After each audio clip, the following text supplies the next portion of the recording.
Question number 22. A track consists of two circular parts ABC and CDE of equal radius 100 meter and joined smoothly as shown in figure. तो यहाँ पे ABC एक circular track है, okay, ये एक circle का part है। ये जो आप आर्क देख रहे हो, इस आर्क का रेडियस कितना है? 100 मीटर। सिमिलरली ये जो आर्क देख रहे हो, ओके, ये जो आप देख रहे हो ना, ये CDE, ये भी एक सर्कल का पार्ट है और इसका रेडियस भी 100 मीटर है और यहाँ पे स्मूथली इनको ज्वाइन किया है, okay. Each part subtends a right angle at its centre, मतलब ये जो आप एंगल देख रहे हो ना, ये 90 डिग्री है दोनों केस में। A cycle weighing 100 kg together with the rider travels at a constant speed of 18 kilometre per hour. एक साइक्लिस्ट है और उसके पास एक साइकिल है और दोनों का वेट है 100 kg के इक्वल। स्पीड दे रखी है 18 किलोमीटर पर आवर, मतलब 5 metres per second, okay. Find normal contact force by the road on the cycle when it is at B and at D. जब ये बी पे होगा तो कितना कॉन्टैक्ट फोर्स लगेगा, डी पे होगा तो ये कितना कॉन्टैक्ट फोर्स लगेगा। तो ये पार्ट तो बहुत ही सिंपल है। सबसे पहले हम लोग क्या करेंगे, आर लिख लेते हैं। आर इज 100 मीटर और वी दिया है क्वेश्चन में 18 kilometre per hour.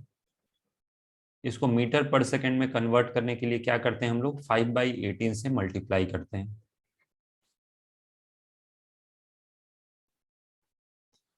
So this is equal to 5 metres per second, correct. अब आते हैं पार्ट ए पे। पार्ट ए में भी दो पार्ट है। अपने को बताना है कि जब ये कार बी पे होगा या जो ये साइक्लिस्ट है जब ये बी पॉइंट पे होगा तो इस पे कितना नॉर्मल फोर्स लगेगा। देखो क्वेश्चन पढ़ो क्या लिखा है। फाइंड नॉर्मल कॉन्टैक्ट फोर्स, ये बताना है नॉर्मल कॉन्टैक्ट फोर्स कितना होगा bye the road on the cycle, okay. तो अपने को क्या करना है, नॉर्मल फोर्स बताना है। तो क्या मैं यहाँ पे इस साइकिल को, हमें देखो क्या करना होता है, एक पार्टिकल की तरह ट्रीट करना होता है। क्यों? क्योंकि आप खुद सोचो ना, इसका रेडियस 100 मीटर है और साइकिल कितनी छोटी होती है, ओके। तो हम लोग इसे एक सिंगल ब्लॉक की तरह ट्रीट करेंगे। जब साइकिल यहाँ पे पहुंचेगा तो इसे भी हम लोग एक सिंगल ब्लॉक की तरह ट्रीट करेंगे, करेक्ट। यहाँ पे जब ये साइकिल होगा तो इसकी स्पीड होगी v, यहाँ पे जब ये साइकिल होगी तो इसकी स्पीड होगी v। साइकिल को मैं एक पॉइंट मास की तरह ट्रीट कर रहा हूँ।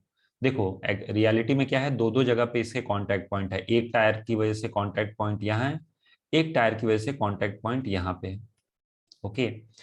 इसी क्वेश्चन को बहुत ज्यादा डिफिकल्ट बनाया जा सकता है जब इसको क्वेश्चन में बोल दे कि इसको पॉइंट ऑब्जेक्ट की तरह ट्रीट मत करो, दो दो नॉर्मल फोर्स लगेंगे, एक नॉर्मल इधर एक नॉर्मल इधर, ओके। लेकिन यहाँ पे ये रेडियस इतना ज्यादा है कि इस साइकिल को हम एक पॉइंट ऑब्जेक्ट की तरह ही ट्रीट करेंगे, ओके।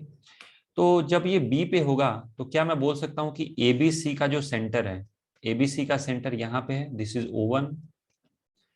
तो क्या मैं बोल सकता हूँ कि इसका जो एक्सेलरेशन होगा, सेंट्रीपिटल एक्सेलरेशन होगा, वो यहाँ होगा towards O1, correct. This will be equal to v²/r। Similarly CDE का सेंटर कहाँ होगा, O2 पे, तो इसका सेंट्रीपिटल एक्सेलरेशन होगा टुवर्ड्स O2, करेक्ट। अब हमें क्या करना है, we have to draw free body diagram. दोनों केसेस को एक साथ ही सॉल्व करेंगे हम लोग। देखो साइक्लिस्ट यहाँ पे है, दिस इज पॉइंट बी के लिए and this is point D के लिए। दोनों केस में mg लगेगा नीचे की तरफ, दिस इज mg, यहां भी लगा mg। ऊपर क्या लगा, नॉर्मल, और इसमें भी क्या लगेगा, ऊपर की तरफ नॉर्मल। फर्क क्या है, फर्क है एक्सेलरेशन का। इस केस में this is at point B, मैं यहाँ पे ऐसे भी लिख देता हूं कि ये पॉइंट बी के लिए डिस्कस कर रहे हैं and this is for point B, okay, तो यहाँ पे इसका जो एक्सेलरेशन है सेंट्रीपिटल वो नीचे की तरफ है, और यहाँ पे इसका सेंट्रीपिटल एक्सेलरेशन ऊपर की तरफ है। तो इस केस में हम लोग क्या करेंगे, डाउनवर्ड डायरेक्शन को पॉजिटिव अज्यूम करके F is equal to m में लिखेंगे, और इस केस में अपवर्ड डायरेक्शन को पॉजिटिव अज्यूम करके हम लोग क्या करेंगे, F is equal to m में लिखेंगे। तो क्या हो जाएगा बच्चों, यहाँ पे mg minus n is equal to MAC। यहाँ पे क्या लिखोगे, n माइनस एम जी, यहाँ पे नॉर्मल पॉजिटिव हो जाएगा, mg नेगेटिव हो जाएगा। करेक्ट, क्यों उल्टा हो रहा है समझ में आ रहा है ना, क्योंकि इस केस में मैंने डाउनवर्ड डायरेक्शन को पॉजिटिव अज्यूम कर लिया, और इस केस में मैंने अपवर्ड डायरेक्शन को पॉजिटिव अज्यूम कर लिया। तो यहाँ पे क्या लिखेंगे, n minus m g is equal to MAC। बड़े प्यार से सॉल्व कर लोगे। यहाँ पे नॉर्मल कितना हो जाएगा, normal will be equal to mg minus MAC। m common ले लो, this is g minus AC। यहाँ पे नॉर्मल कितना हो जाएगा, mg plus MAC। Normal sorry m common ले लेते हैं, this is g plus AC। अब सेंट्रीपिटल एक्सेलरेशन निकाल लेते हैं हम लोग। ओके, कहाँ निकालें सेंट्रीपिटल एक्सेलरेशन, चलो यही कैलकुलेट कर लेते हैं शुरू में ही। तो centripetal acceleration will be equal to v square by r। Correct, centripetal acceleration की वैल्यू कितनी होगी, v स्क्वायर बाई r के equal. Okay, so this is equal to v square by r is, v square is 25, r is 100, तो ये हो जाएगा 0.25 या फिर 1/4। तो बस यहाँ पे वैल्यू सब्स्टिट्यूट कर दो। क्वेश्चन में क्लियरली मेंशन है कि g की वैल्यू 10 लेना है, तो दिस इज मास कितना है 100, g की वैल्यू है 10 minus 0.25, this is 100 into 9.75, so this will be equal to 975 Newton. यहाँ पे क्या हो जाएगा, ये 100 10 प्लस 0.25, 100 इंटू 10.25, तो this will B 1025 Newton. Okay,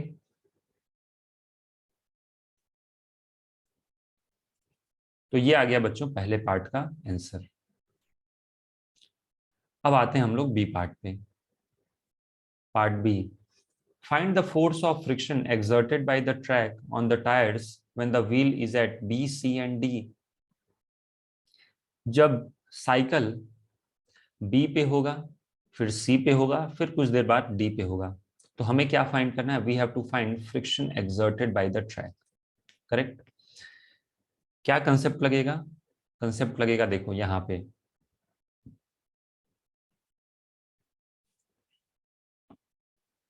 constant speed. Correct, question में क्या दिया है कि जो मोशन हो रहा है, मोशन कैसे हो रहा है, कांस्टेंट स्पीड से मोशन हो रहा है। समझ में आ रही है मेरी बात। और यदि कांस्टेंट स्पीड से मोशन हो रहा है, तो क्या मैं बोल सकता हूं कि टेंजेंशियल एक्सेलरेशन 0 होना चाहिए। ओके, देखो B part, since speed is constant, since speed is constant,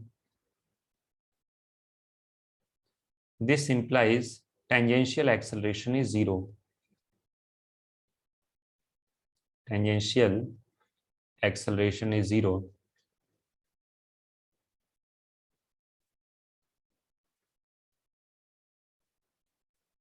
okay, यदि टेंजेंशियल एक्सेलरेशन 0 है, तो क्या मैं ये बोल सकता हूं कि tangential force is 0। Tangential force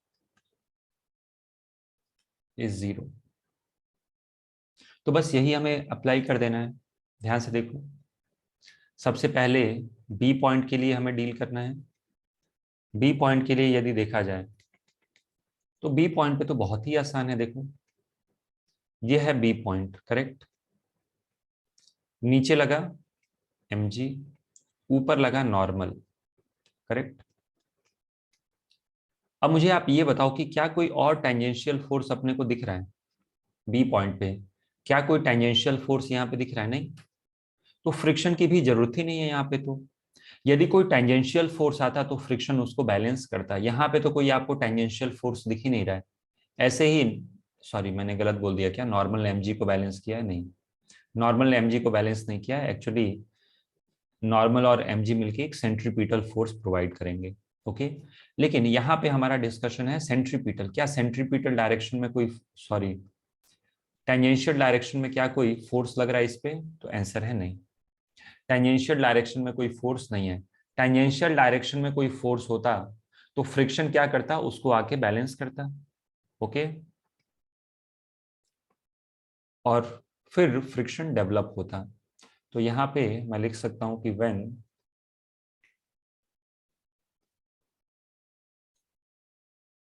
cycle is at point B, no tangential force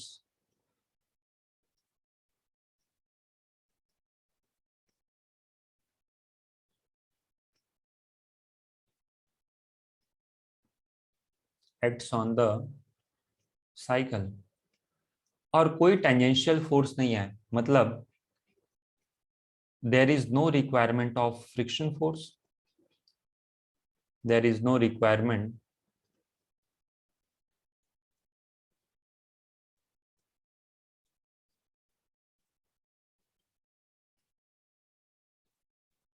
correct, friction force की कोई जरूरत नहीं है।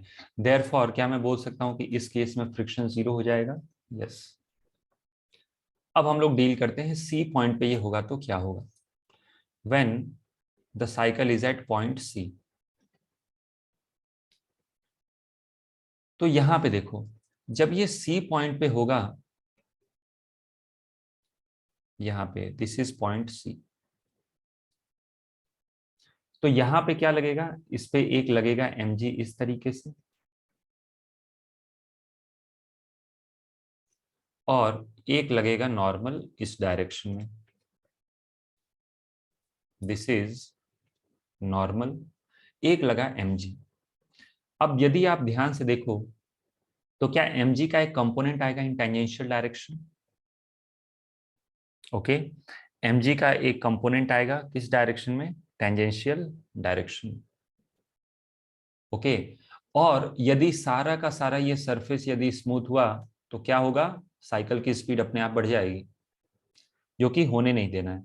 मैं एक बार फिर एक्सप्लेन कर देता हूँ। देखो, यदि एक ब्लॉक है, करेक्ट, ऐसे समझ लो, तो यहाँ पे इसके पास कोई टेंजेंशियल एक्सेलरेशन नहीं होगा, लेकिन जैसे ये ब्लॉक इधर आएगा, क्या mg के दो कंपोनेंट आएंगे, normal to the surface and along the surface. ये क्या करेगा? एक्सेलरेट करना शुरू कर देगा इफ सरफेस इज स्मूथ। तो कौन इसको रोकेगा? फ्रिक्शन। करेक्ट, फ्रिक्शन इसको एक्सेलरेट नहीं होने देगा। क्यों नहीं होने देगा? क्योंकि क्वेश्चन में खुद ही मेंशन किया है कि कांस्टेंट स्पीड है, मतलब टेंजेंशियल एक्सेलरेशन इज जीरो। अब थोड़ा सा दिमाग लगाना, क्या ये जो एंगल है, ये एंगल 45 डिग्री है? यस। तो ये भी जो एंगल बनेगा, ये एंगल, क्या ये भी 45 डिग्री होगा? यस। तो mg के दो कंपोनेंट आएंगे, करेक्ट। मैं डायरेक्टली यहां मार्क करता हूं। तो देखो, यदि ब्लॉक यहां पे है,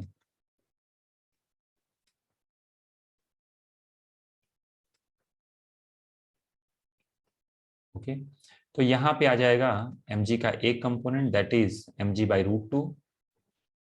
45 डिग्री है तो mg cos 45 डिग्री, और इस तरफ क्या हो जाएगा? mg sin 45 degree. तो मैं डायरेक्टली लिख रहा हूँ mg/√2, ये दो कंपोनेंट मैंने ले लिए एंड दिस इज नॉर्मल। अब यहाँ ये बोलना गलत होगा कि नॉर्मल और mg/√2 बैलेंस करेंगे, क्योंकि इन दोनों की वजह से ही क्या आएगा? Centripetal acceleration, correct. अब ध्यान से देखो, यदि सरफेस स्मूथ होता तो mg/√2 क्या करता?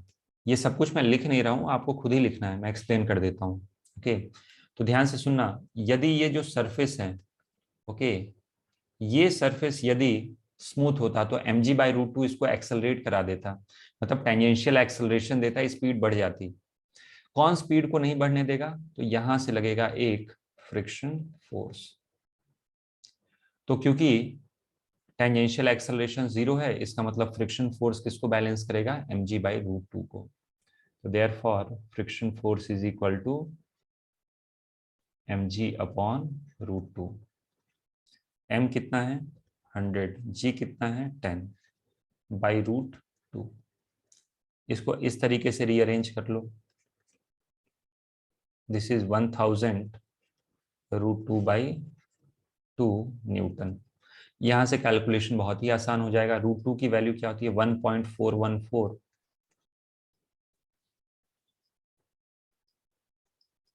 तो दिस इज 707 न्यूटन।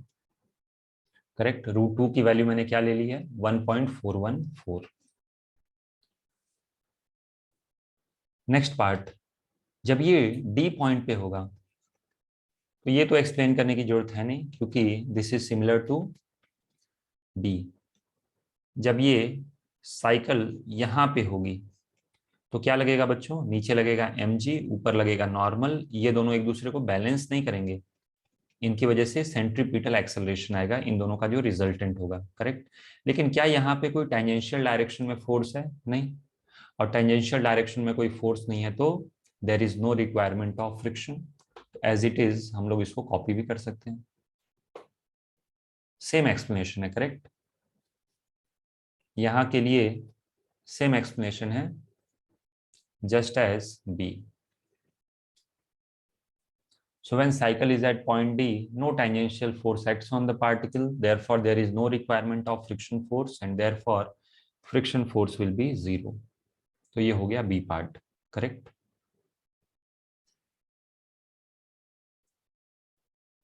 Next, अब आते हैं हम लोग C part पे। C part में क्या पूछा जा रहा है? Find the normal force between the road and the cycle just before and just after the cycle crosses C.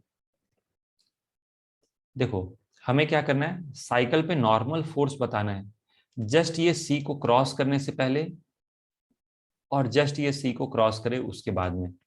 याद रखिएगा कि साइकिल को मैं ब्लॉक की तरह तो ड्रॉ कर दे रहा हूं, लेकिन एकदम ये पॉइंट मास है, मतलब जस्ट बिफोर। देखो, सी के जस्ट पहले यहां होगा और सी के जस्ट बाद यहां होगा। अब जस्ट का मतलब क्या होता है? ऑलमोस्ट सी, बस इस पॉइंट को इसे क्रॉस करना है। तो एक बार क्या है इस पॉइंट से जस्ट पहले और एक बार क्या है इस पॉइंट के जस्ट बाद में। लॉजिक समझ में आ रहा है? So we have to find normal force between the road and the cycle just before and just after the cycle crosses the C. Just before मतलब ऐसा मत सोचना कि ब्लॉक यहां होगा फिर नॉर्मल फोर्स तो किसी और एंगल पे लगेगा, ऐसा नहीं है। एक्चुअली ब्लॉक तो हम लोग जानबूझ के दिखाते हैं, एक्चुअली है तो पार्टिकल, मतलब यहाँ पे है जस्ट, और सी को जस्ट क्रॉस करेगा तो ये क्या है? यहाँ पे आ गया। करेक्ट। पार्टिकल की तरह ट्रीट करेंगे तो ऐसा मॉडल आएगा। थोड़ी शुरू में थोड़ा बच्चों को दिक्कत आता है विजुलाइज करने में, लेकिन ऐसा सोचना चाहिए अपने को। ओके, तो आते हैं अब हम लोग सी पार्ट पे।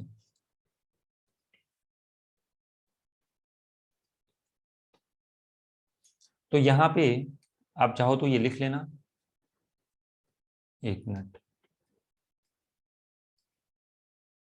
यहाँ पे क्या करना है अपने को खुद से एक बार लिख लेना है कि हम लोग किस तरीके से पार्टिकल की तरह ट्रीट कर रहे हैं।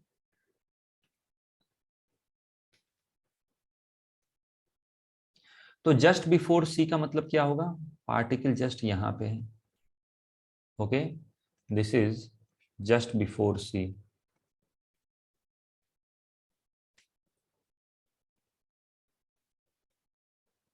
करेक्ट, मतलब ऑलमोस्ट सी पे ही है। करेक्ट। जस्ट आफ्टर सी बोले तो just after C, just after C ये पार्टिकल किधर होगा?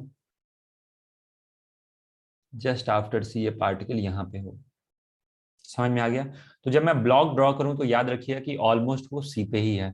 ओके, तो इससे फर्क क्या पड़ेगा? जस्ट बिफोर सी का मतलब जब ये पार्टिकल मूव कर रहा है। ओके, वेलोसिटी तो ऐसे है, लेकिन एक्चुअली जस्ट बिफोर सी का मतलब है कि ये अभी एबीसी वाले पार्ट पे ही मूव कर रहा है। जस्ट बिफोर सी का मतलब क्या है कि ये एबीसी वाले पार्ट पे मूव कर रहा है, और एबीसी वाले पार्ट का सेंटर कहाँ पे है, यहाँ पे, दिस इज O1।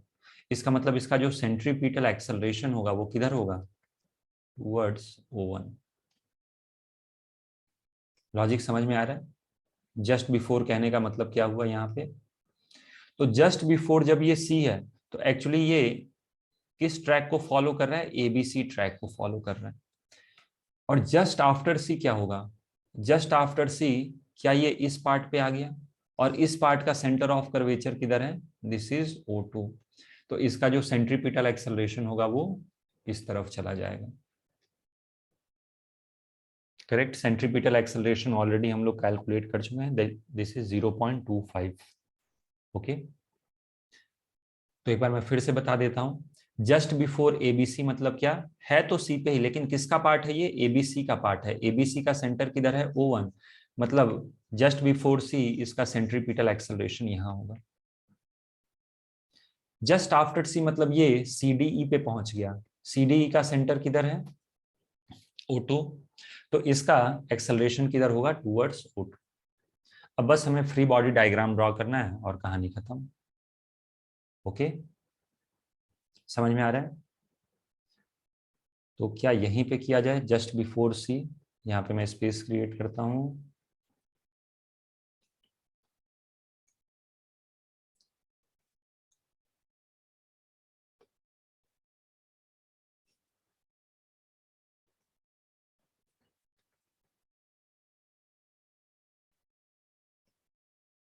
तो याद रखिएगा this is just before C. Okay,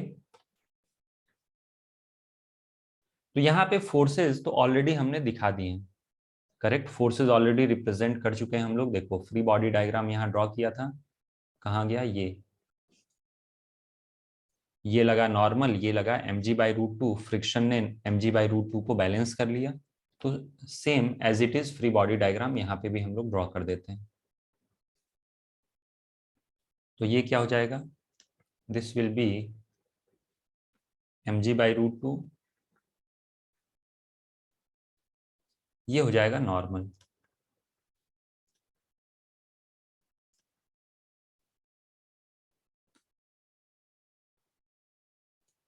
समझ में आ गया?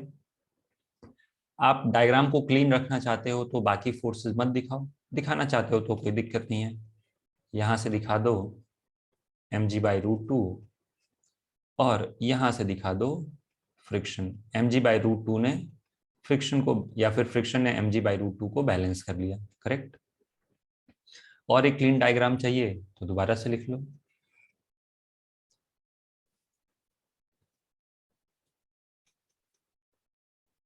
तो ये ब्लॉक है, करेक्ट, बस मैं जो फोर्सेस चाहिए वही रिप्रेजेंट कर रहा हूं। ये क्या लगा, दिस इज नॉर्मल, और ये क्या लगा, दिस इज mg/√2। mg/√2 की वैल्यू भी अपने को पता है, अभी कैलकुलेट किया था, कितना, 707। ओके, अच्छा, एक्सेलरेशन किधर है, जस्ट बिफोर सी, O1 की तरफ। तो मैं क्या करता हूँ, एक्सेलरेशन मुझे पता है तो इसी डायरेक्शन को पॉजिटिव अज्यूम कर लेता हूँ।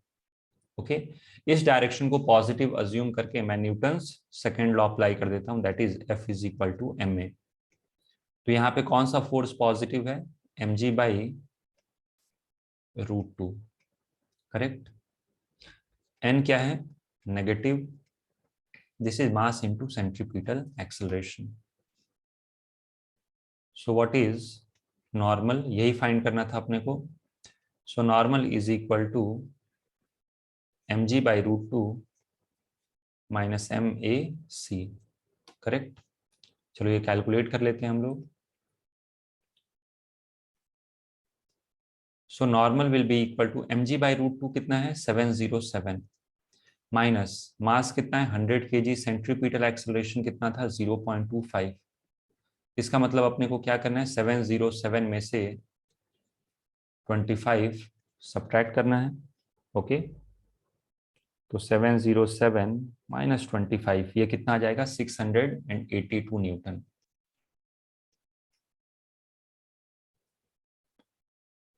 आ गया समझ में? सेम पूरा का पूरा कैलकुलेशन अब यहाँ पे होगा, वैसा ही आइडेंटिकल। बस याद रखना कि सेंट्रीपिटल एक्सेलरेशन इस बार किधर हो जाएगा, O2 की तरफ। तो देखो फोर्सेस कैसे दिखाओगे,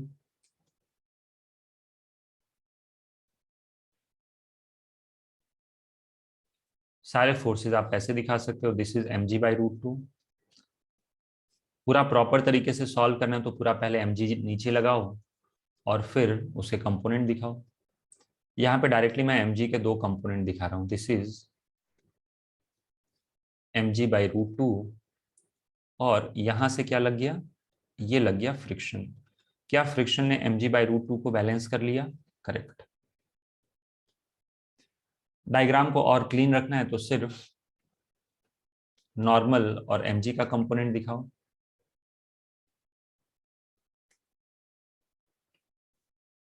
सो this is normal, okay, this is mg/√2। क्या दोनों बैलेंस कर रहे हैं एक दूसरे को, नहीं, ये एक दूसरे को बैलेंस नहीं कर रहे हैं। इनकी वजह से एक सेंट्रीपिटल एक्सेलरेशन आएगा टुवर्ड्स O2, तो मैं इसी डायरेक्शन को क्या करता हूँ, O2 की तरफ पॉजिटिव अज्यूम कर लेता हूँ, करेक्ट। तो यहाँ पे n पॉजिटिव हो जाएगा और mg/√2 नेगेटिव हो जाएगा, ओके। तो मैं क्या अप्लाई कर रहा हूँ, Newton second law. So this is normal, this is minus mg/√2, this is equal to mass into centripetal acceleration.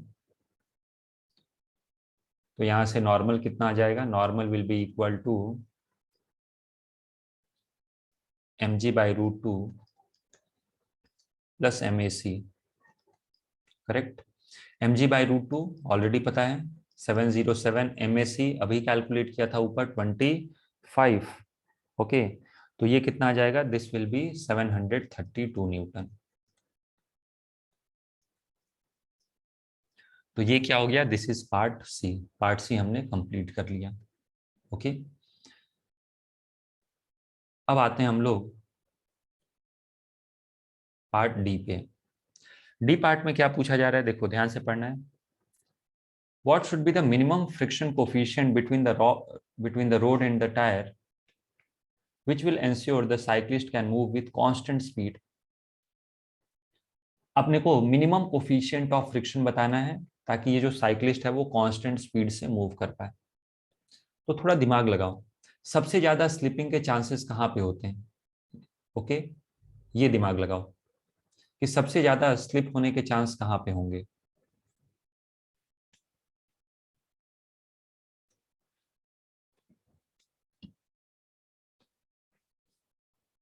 जहां पे स्लोप सबसे ज्यादा होगा,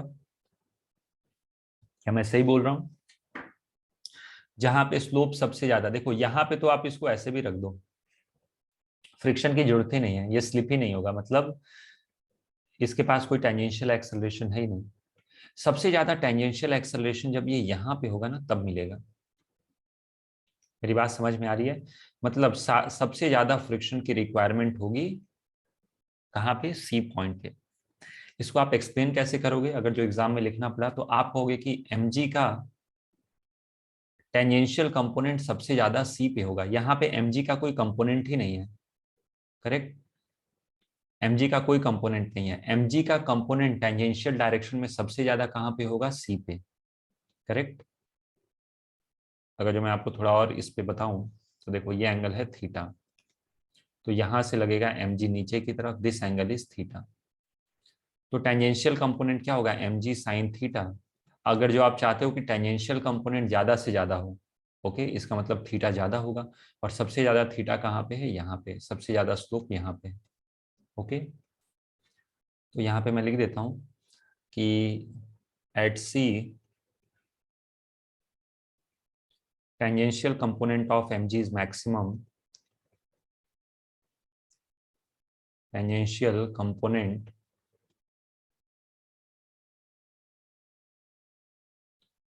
of mg is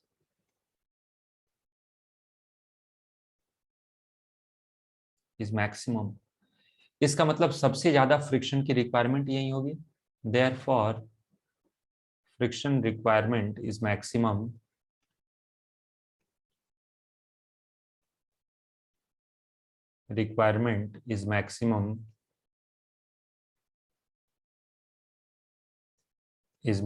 at C। क्या ऐसा बोलना सही रहेगा?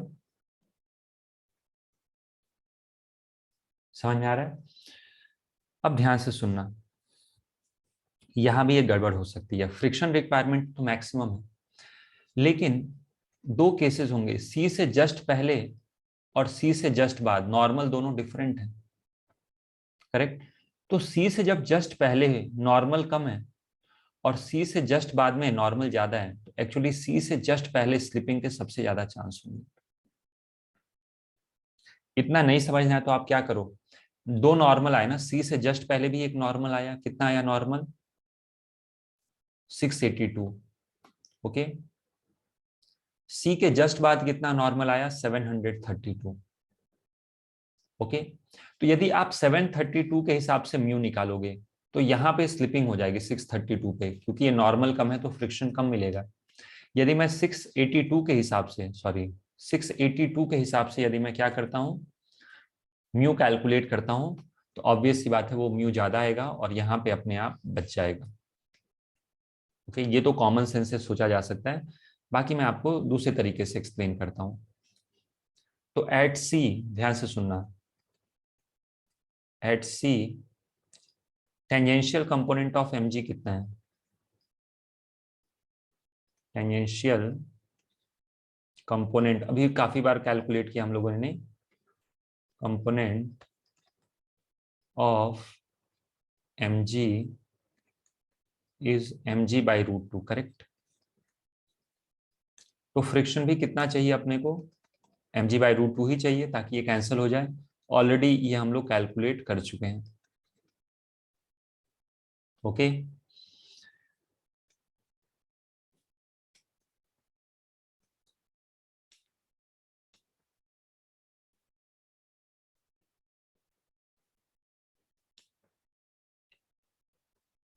दिस इज mg/√2 और ये है फ्रिक्शन। फ्रिक्शन भी क्या होगा? mg/√2 के इक्वल। अब ये सोचना है कि हम लोग नॉर्मल क्या लें। यहाँ पे मैं लिख देता हूँ, फ्रिक्शन की वैल्यू कितनी है? 707 न्यूटन, इतना फ्रिक्शन चाहिए। लेकिन सी से जस्ट पहले नॉर्मल कितना है? सी से जस्ट पहले, जस्ट बिफोर सी,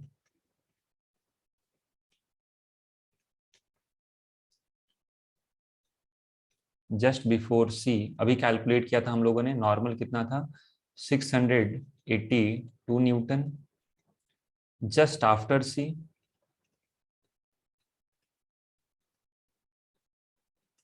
नॉर्मल कितना आया था? 732 न्यूटन।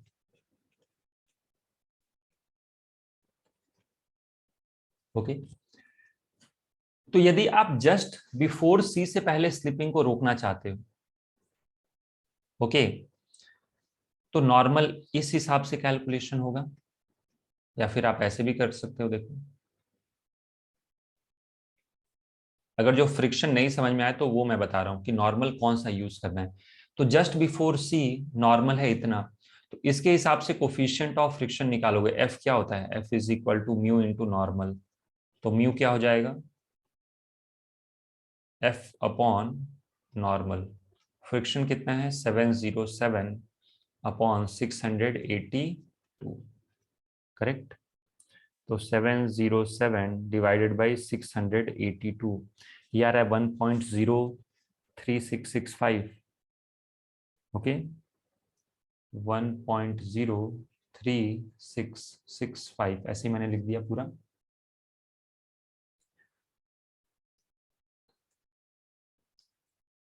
अब यहाँ पे देखो, just after C F is equal to क्या होता है? Mu N. फ्रिक्शन तो सेम ही चाहिए, लेकिन नॉर्मल अलग है, तो mu will be equal to F upon normal. This is 707 upon 732। Okay, तो यहाँ से म्यू कितना आ जाएगा? Mu will be equal to 732, तो दिस इज 0.9658।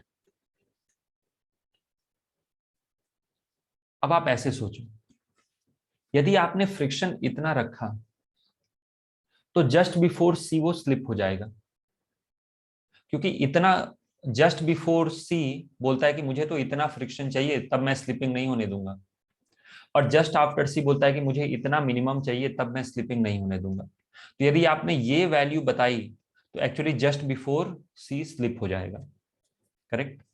और यदि आपने ये वैल्यू अज्यूम की तो ऑब्वियस सी बात है ये वैल्यू इससे तो ज्यादा ही है, तो सी के बाद भी स्लिप नहीं होगा। तो स्लिपिंग के चांसेस सबसे ज्यादा कहां पे है, सी से जस्ट पहले। यदि सी से जस्ट पहले ये स्लिप नहीं हुआ तो सी के जस्ट बाद ये स्लिप नहीं होगा। क्यों? क्योंकि सी से जस्ट पहले देखा तो इसने कहा कि भाई अपने को तो इतना फ्रिक्शन चाहिए, तभी स्लिपिंग नहीं होगी। इसने कहा कि अपना काम तो इतने में भी चल जाएगा। तो यदि आपने लोअर वैल्यू सेलेक्ट की ना तो ये जस्ट बिफोर सी का काम नहीं चलेगा, वहां पे स्लिपिंग हो जाएगी, करेक्ट। और यदि आपने ये वैल्यू सेलेक्ट की तो ये कहेगा कि अच्छा अपने को तो इतना ही चाहिए था, 0.965 फीट, करेक्ट। ये क्या बोलेगा कि अपने को तो 0.965 फीट चाहिए और आपने दे दिया इतना, तो इसके लिए तो कोई दिक्कत ही नहीं है, more than sufficient, correct. More than required friction मिल सकता है उसको। मेरी बात समझ में आ गई?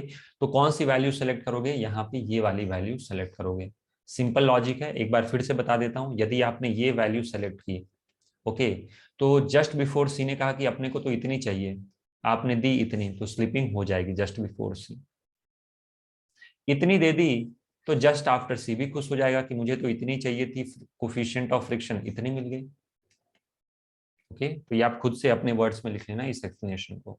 ओके, तो आप ऐसे लिख सकते हो, therefore tendency of slipping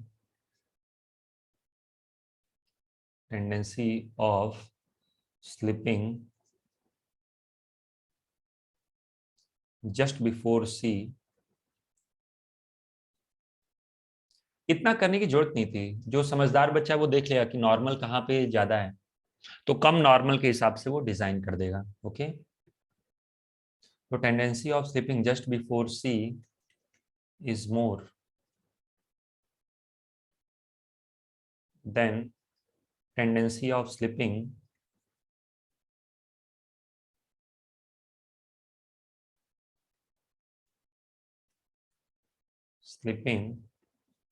just after C, correct.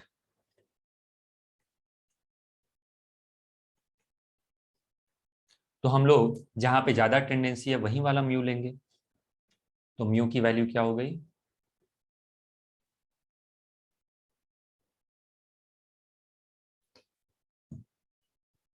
1.03665।